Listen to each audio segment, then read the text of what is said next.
أعوذ بالله من الشيطان الرجيم. بسم الله الرحمن الرحيم. وإذ أخذنا ميثاقكم لا تسفكون دماءكم ولا تخرجون أنفسكم من دياركم ثم أقررتم وأنتم تشهدون.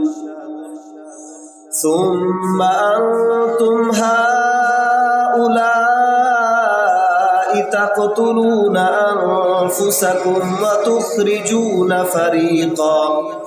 وتخرجون فريقا منكم من ديارهم تظاهرون عليهم بالإثم والعدوان وإن يأتوكم أسارى تفادوهم وهو محرم عليكم إخراجهم أفتؤمنون ببعض الكتاب وتكفرون ببعض فما جزاء من يفعل ذلك منكم إلا خزي في الحياة الدنيا ويوم القيامة يردون إلى أشد العذاب وما الله بغافل عما تعملون.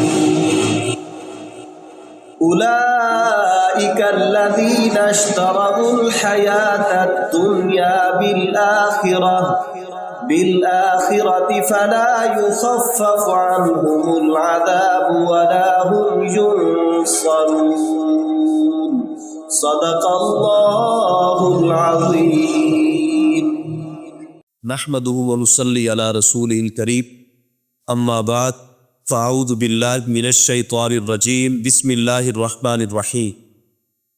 اللہ تبارک و تعالی نے اس مقام پر بنی اسرائیل سے جو ایک پختہ وعدہ لیا تھا اس وعدے کا ذکر فرمایا۔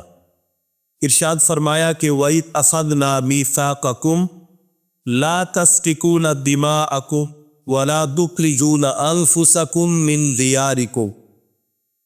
ارشاد فرمایا کہ یاد کرو جب ہم نے تم سے پکا وعدہ لیا کہ تم اپنوں کا خون نہیں بہاؤ گے اور اپنوں کو ان کے گھروں سے نہیں نکالو گے۔ تم اقررتم، پھر تم خود اس پر تم نے اقرار کیا، اس وعدے پر تم نے اقرار کیا کہ ہم ایسا نہیں کریں گے۔ وَأَنْتُمْ تَشْهَدُونَ، فرمایا تم سب اس بات پر گواہ ہو، وعدے پر بھی اقرار پر بھی تم گواہ ہو۔ آگے فرمایا ثُمَّ أَنْتُمْ هَؤُلَاءِ تَقْتُلُونَ أَنفُسَكُمْ وَتُخْرِجُونَ فَرِيقًا مِّنْكُمْ مِنْ دِيَارِهِمْ۔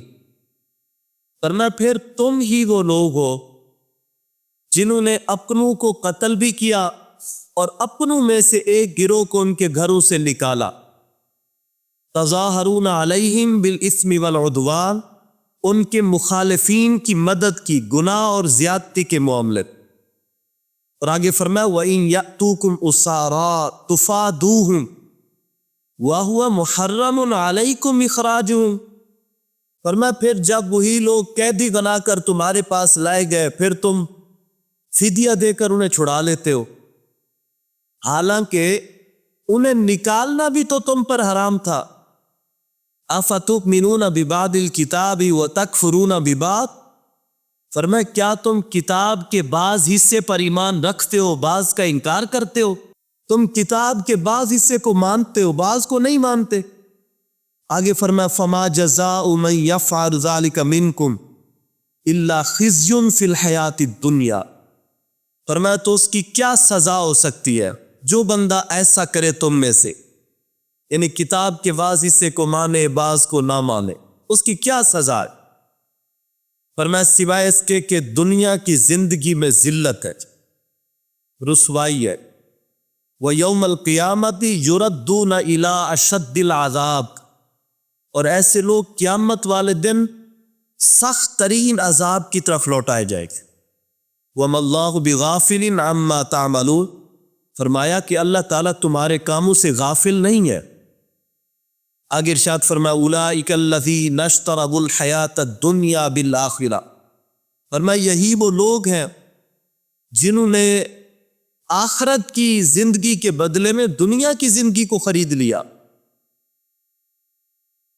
فلا یخفف عنہم العذاب ولا هم ینصرون، فرمایا کہ ان کے عذاب میں کوئی تخفیف نہیں کی جائے گی، کمی نہیں کی جائے گی، اور نہ ہی ان کی مدد کی جائے۔ مدینہ شریف میں یہودیوں کے 3 قبائل رہتے تھے، قبیلہ بنو کنوکا، قبیلہ بنو نزیر اور قبیلہ بنو قریظہ، اور ساتھ ہی مشرکین کے 2 قبیلے تھے، قبیلہ اوس اور خزرج۔ جو یہودیوں کا قبیلہ بنو کنوکا تھا یہ حلیف تھے قبیلہ خزرج کے، اور قبیلہ بنو قریظہ اور بنو نزیر یہ دونوں حلیف تھے قبیلہ اوس کے۔ اب اوس اور خزرج کی ہمیشہ آپس میں لڑائیاں رہتی، یہ نسل در نسل ان کی لڑائیاں چلتی آ رہی۔ ان کی لڑائیوں میں یہودی بھی حصہ لیتے، جبکہ تورات میں ان سے وعدہ لیا گیا کہ تم نے آپس میں نہیں لڑنا، ایک دوسرے کو نہ قتل کرنا ہے نہ ایک دوسرے کو گھروں سے نکالنا ہے۔ اب جب قبیلہ خزرج والوں نے حملہ کیا اوس پر تو اوس کا ساتھ دیا بنو قریظہ بنو نزیر نے، اور بنو کنوکا والوں نے قبیلہ خزرج کا ساتھ دیا۔ اس طرح انہوں نے ان یہودیوں نے آپس میں ایک دوسرے کو قتل بھی کیا اور ایک دوسرے کو گھروں سے نکالا بھی۔ اب جب بنو نزیر اور بنو قریظہ کے لوگ گرفتار ہو گئے، قبیلہ خزرج انہوں نے گرفتار کر لیا، بنو کنوکا والوں نے خود ہی پیسے دے کر فدیے کے طور پر قبیلہ خزرج سے اپنے یہودیوں کو چھڑوا لیا۔ انہیں کہا گیا کہ تم تو دشمن تھے، تم کل ان کے خلاف تلواریں اٹھائے کھڑے تھے، آج تم پیسے دے کر ان کو چھڑوا رہے ہو۔ وہ کہنے لگے ہماری تورات ہمیں حکم دیتی ہے، کتاب کا یہ حکم ہے۔ ان سے کہا گیا ان کو نکالنا بھی تو کتاب نے حرام قرار دیا تھا، ان کو قتل کرنا بھی تو کتاب نے ہی حرام قرار دیا تھا، تو تم کیسے لوگ ہو، کتاب کے کچھ حصے کو مانتے ہو کچھ کا انکار کرتے ہو؟ اس کا مطلب ہے تم نے اللہ کی کتاب کو تو نہیں مانا، اپنی خواہش کی پیروی کی، جو چیز تمہیں اچھی لگی اس کو لے لیا، جو اچھی نہیں لگی اس کو نہیں لیا۔ الٹا تم نے گناہ اور زیادتی میں مخالفین کی مدد کی۔ اچھا یہ بات تو یہودیوں کی ہو رہی ہے، بدقسمتی سے ہمارے ہاں بھی کچھ مسلمانوں کی یہی صورتحال ہے کہ قرآن مقدس اللہ کا کلام ہمارے سامنے موجود ہے، قرآن سے جو اپنی منمانی کی بات لے لیں گے اور ایسا حکم جس سے ذاتی مفادات پر زد پڑے گی اس کو چھوڑ دی۔ آج دیکھ لیں یہی تو مسئلہ ہے، اور اس کی سب سے بڑی مثال یہ دیکھ لیں قرآن کا نظام ہے، قرآن کی احکامات ہیں، قرآنی قوانین ہیں، اگر ان پر عمل درآمد شروع کر دیا جائے تو پورے معاشرے میں نہ صرف یہ کہ ہمارے ملک پاکستان میں بلکہ پوری دنیا کے اندر امن قائم ہو سکتا ہے۔ اسلام کا نظام اتنا پیارا ہے، قرآن کا دیا ہوا نظام اتنا پیارا ہے۔ آج دیکھ لیں یہ اس دور کے اندر ظلم و ستم کتنا عام ہو گیا، چوری چکاری ڈکیتیاں ہر جگہ پہ عام ہو گئی، دن دہاڑے ہو رہی ہے۔ لیکن اگر ہم قرآن کی مانتے اور یہ قرآن کا نظام نافذ ہوتا، چور کے ہاتھ کاٹے جاتے، میں سمجھتا ہوں پورے ملک کے اندر صرف 10-12 کے ہاتھ کاٹ جاتے، پورے ملک میں امن قائم ہو جاتی، خاموشی چھا جاتی، سکون کی ایک فضا قائم ہو جاتی، ہر بندے کا مال محفوظ ہو جاتا، عزتیں محفوظ ہو جاتی۔ اسلامی قوانین پر آج ہی عمل درآمد شروع ہو جائے، معاملات سدھر جائے، ظلم و ستم کا بازار ختم ہو جائے گا، معاشرے کے اندر محبت کی فضا قائم ہو جائے گی۔ اس کے برعکس کوئی بندہ اس پر عمل کرنے کے لیے تیار ہی نہیں، اپنی ذات کی پیروی کرنے کے لیے یا جو چیز انہیں اچھی لگتی ہے، یعنی آپ یوں سمجھیں کہ جس سے ذاتی مفادات حاصل ہو اس کو لے لیتے ہیں، اور جس سے ذاتی مفادات پہ زد پڑے اس کو چھوڑ دیتے ہیں۔ اللہ تعالیٰ نے ان لوگوں کو جھنجھوڑا، تم کیسے مومن ہو؟ بعض اس سے پر ایمان رکھتے ہو، بعض کا انکار کر دیتے ہو۔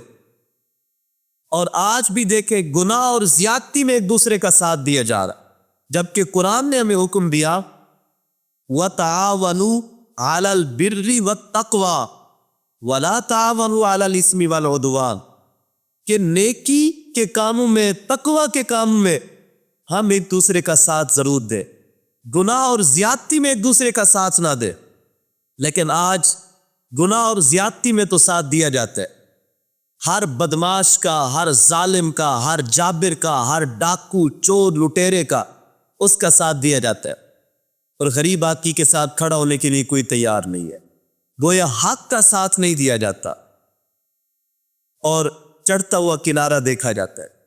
اپنی منمانی کی زندگی ہے، لیکن ایک بات یاد رکھیے گا، اللہ تعالیٰ نے ارشاد فرمایا اولئک الذین اشتروا الحیاۃ الدنیا بالآخرہ، فرمایا یہی وہ لوگ ہیں جو آخرت کی زندگی پر دنیا کی زندگی کو ترجیح دے رہے، آخرت کے مقابلے میں دنیا کی زندگی خرید رہے، فلا یخفف عنہم العذاب، فرمایا ان کی عذاب میں کمی نہیں کی جائے گی، ولا هم ینصرون، اور نہ ہی ان کی مدد کی جائے گی، بلکہ پیارے آقا صلی اللہ تعالیٰ علیہ وآلہ وسلم نے ارشاد فرمایا قیامت والے دن سب سے بدترین انسان وہ ہوگا جس نے دوسرے کی دنیا کی خاطر اپنی آخرت کو برباد کیا ہو۔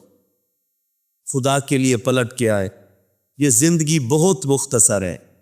آج قرآن کی طرف آئیں، قرآن کے دامن کرم سے وابستہ ہو جائے، قرآن پر عمل کرنے والے بن جائیں، دنیا بھی سنور جائے گی، آخرت بھی سنور جائے گی۔ اللہ مجھے اور آپ کو عمل کی توفیق عطا فرمائے۔ وما علیہ الا البلاغ۔